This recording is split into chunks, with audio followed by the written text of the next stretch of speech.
Huh? What are you doing in my swamp? Hello everybody, this is Ogre Boy, and I'm going to be doing my review for the 1990 movie Predator 2. So, this movie picks up 10 years after the first movie, and in this movie a new predator has come to Earth and is in the gang-filled area of Los Angeles and is killing different drug dealers and the detective Mike Harrington and his police force set out to capture the creature and ignoring any warnings from a mysterious government agent to stay away. This is a really good sequel to the first Predator movie. I don't think it's as good as the first Predator movie though. It's definitely not on the same level, but it is still a really good sequel. I love that they changed the setting and put it in a big city and everything and had him going after drug dealers and stuff. I thought that was kind of a cool little take on the Predator story. And I think that Danny Glover is really good in here, which he's an actor that I've always really liked. Most of his stuff, especially in the late 80s and early 90s, are some of his best stuff, and I thought he was really good in this movie.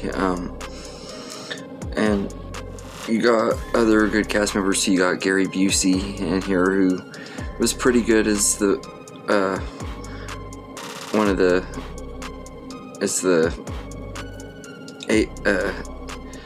the CIA agent and stuff, and he's pretty good in here. And all of the supporting cast are all pretty good too.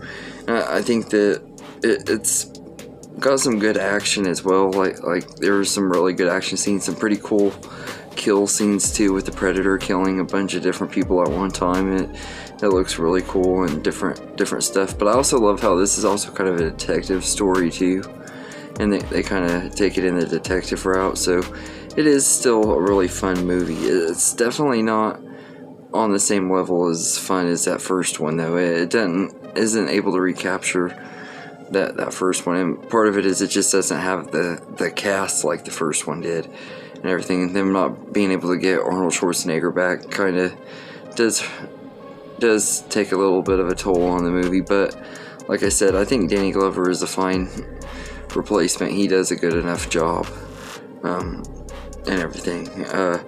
But yeah, this is a pretty fun movie. I don't think it's near as bad as some people say it is. I know a lot of people say that aside from the first one and this newest one, Prey, the Predator sequels aren't very great, but this one is actually kind of underrated.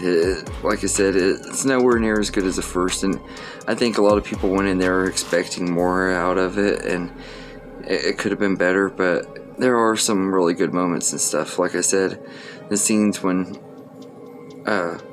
some of the scenes when he's just killing random people and stuff is really well done and everything, and he got some pretty cool kills in here, and you got pretty cool third act and stuff when they go on his ship and stuff, and you see like his trophies of different skeleton heads and stuff, and one of them is a xenomorph head, and setting up Alien vs. Predator, which was a pretty cool little Easter egg in there. I remember when I saw this movie for the first time, I was like, man, that is really an awesome Easter egg and stuff. But this is a fun movie. It's not the best in the world, but it's fun, and it has a good score from Alan Silvestri, who also did the score for the first one. His score's pretty good, and it's a fine movie. It's not anything super special. It's not like as good as the first Predator or anything, but it's worth watching and everything. So I say I'd give it a 7 out of 10. So anyway, let me know in the comments what you think of Predator 2, and I hope you enjoyed this video, and have a good day, everybody.